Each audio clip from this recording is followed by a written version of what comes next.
हल्कू ने आकर स्त्री से कहा, सहना आया है, लाओ, जो रुपये रखे हैं उसे दे दूं, किसी तरह गला तो छूटे। मुन्नी झाड़ू लगा रही थी, पीछे फिरकर बोली, 3 ही रुपये हैं, दे दोगे तो कमल कहाँ से आवेगा? माघ पूस की रात हार में कैसे कटेगी? उससे कह दो फसल पर दे देंगे। अभी नहीं। हल्कू एक क्षण अनिश्चित दशा में खड़ा रहा। पूस सिर पर आ गया, कंबल के बिना हार में रात को वह किसी तरह सो नहीं सकता। मगर सहना मानेगा नहीं, घुड़कियां जमावेगा, गालियों देगा। बला से जाड़ों में मरेंगे, बला तो सिर से टल जाएगी। ये सोचता हुआ वह अपना भारी भरकम दिल लिए हुए जो उसके नाम को झूठ सिद्ध करता था, स्त्री के समीप आ गया और खुशामद करके बोला, दे दे, गला तो छूटे। कमल के लिए कोई दूसरा उपाय सोचेंगा। मुन्नी उसके पास से दूर हट गई और आंखें तरेरती हुई बोली, कर चुके दूसरा उपाय? जरा सुनूं तो कौन सा उपाय करोगे? कोई खैरात दे देगा कमल? न जान कितनी बाकी है जो किसी तरह चुकने ही नहीं आती। मैं कहती हूँ, तुम क्यों नहीं खेती छोड़ देते? मर काम करो, उपज हो तो बाकी दे दो, चलो छुट्टी हुई। बाकी चुकाने के लिए ही तो हमारा जन्म हुआ है, पेट के लिए मजूरी करो, ऐसी खेती से बाज आएं। मैं रुपये न दूंगी, न दूंगी। हल्कू उदास होकर बोला, तो क्या गाली खाऊं? मुन्नी ने तड़प कर कहा, गाली क्यों देगा, क्या उसका राज है? मगर यह कहने के साथ ही उसकी तनी हुई भौहें ढीली पड़ गई।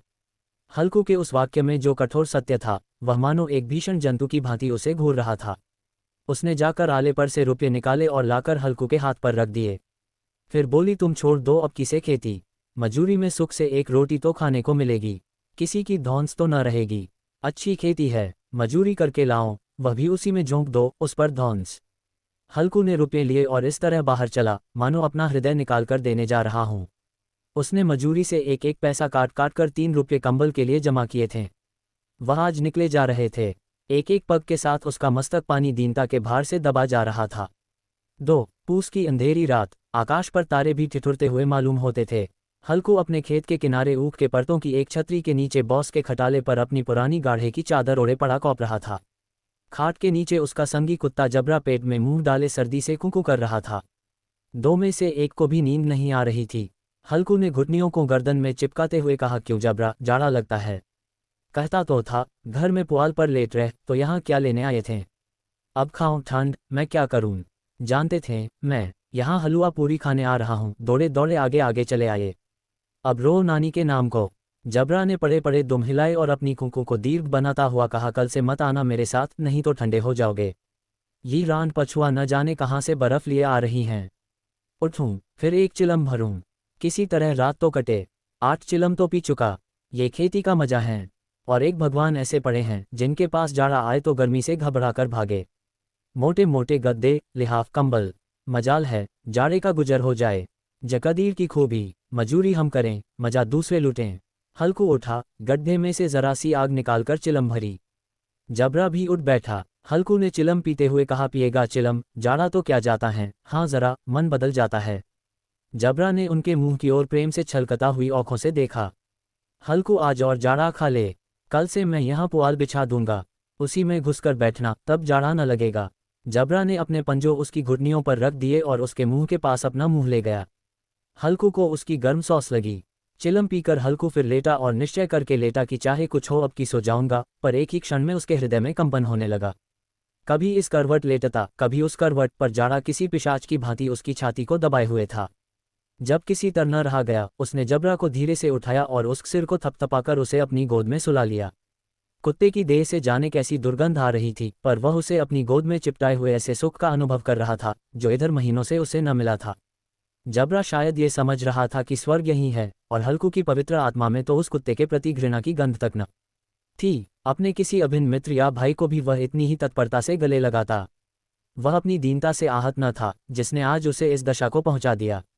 नहीं, इस अनोखी मैत्री ने जैसे उसकी आत्मा के सब द्वार खोल दिए थे और उनका एक एक अनुप्रकाश से चमक रहा था। सहसा जबरा ने किसी जानवर की आहट पाए।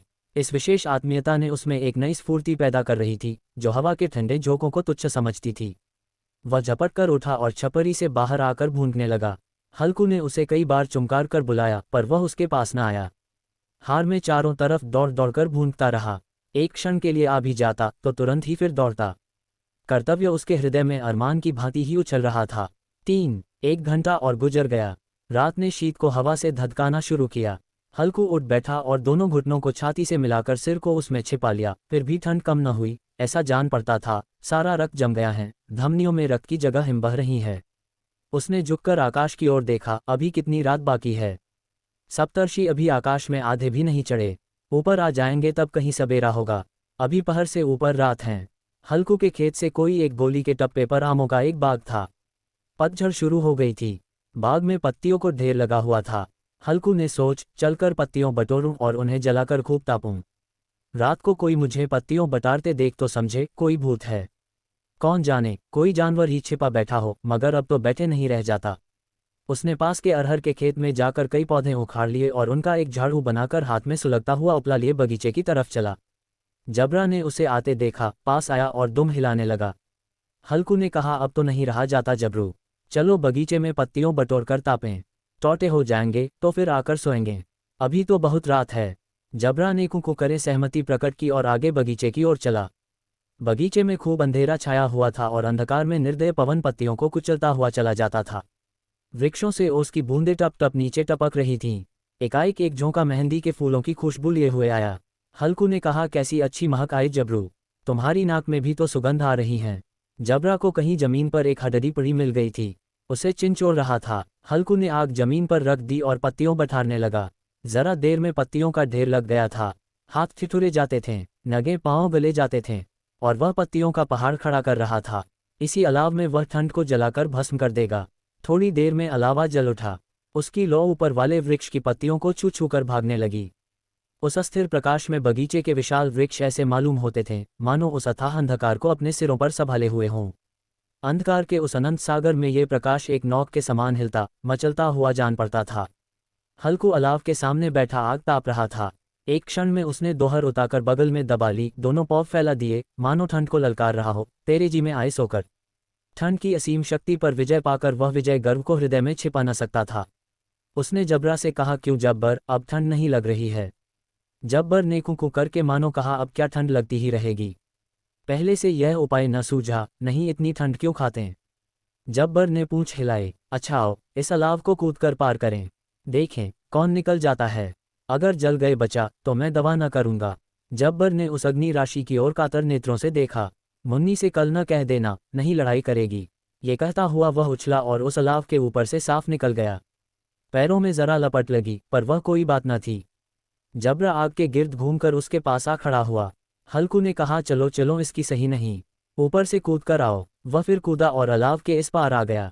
4 पत्तियां जल चुकी थीं। बगीचे में फिर अंधेरा छा गया था।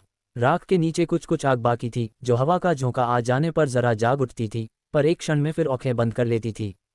हल्कू ने फिर चादर ओढ़ ली और गर्म राख के पास बैठा हुआ एक गीत गुनगुनाने लगा।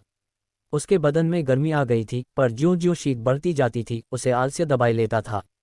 जबरा जोर से भूंदकर खेत की ओर भागा। हल्कू को ऐसा मालूम हुआ कि जानवरों का एक झुंड खेत में आया है। शायद नीलगायों का झुंड था। उनके कूदने दौड़ने की आवाज़ें साफ कान में आ रही थी।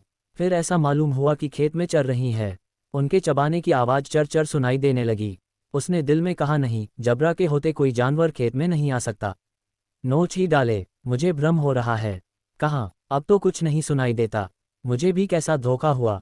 उसने जोर से आवाज़ लगाई, जबरा जबरा। जबरा भूंदता रहा, उसके पास न आया। फिर खेत के चरे जाने की आहट मिली। अब वह अपने को धोखा न दे सका। उसे अपनी जगह से हिलना जहर लग रहा था। कैसा ददाया हुआ बैठा था। इस जाड़े पाले में खेत में जाना, जानवरों के पीछे दौड़ना असह्य जान पड़ा। वह अपनी जगह से न हिला।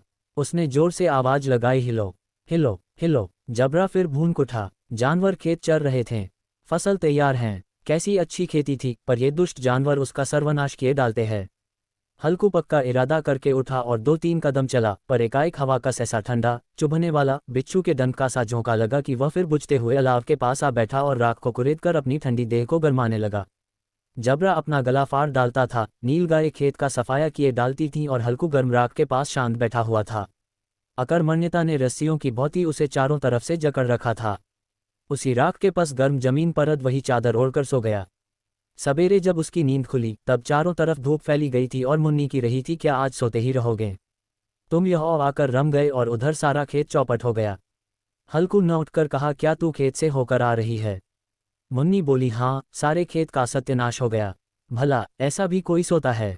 तुम्हारे यहों मनगया डालने से क्या हुआ? हल्कू ने बहाना किया, मैं मरते मरते बचा, तुझे अपने खेत की पड़ी है। पेट में ऐसा दर्द हुआ कि मैं नहीं जानता हूँ। दोनों फिर खेत के डांट पर आए। देखा सारा खेत रौदा पड़ा हुआ है और जबरा मरैया के नीचे चित लेटा है, मानो प्राण ही न हो।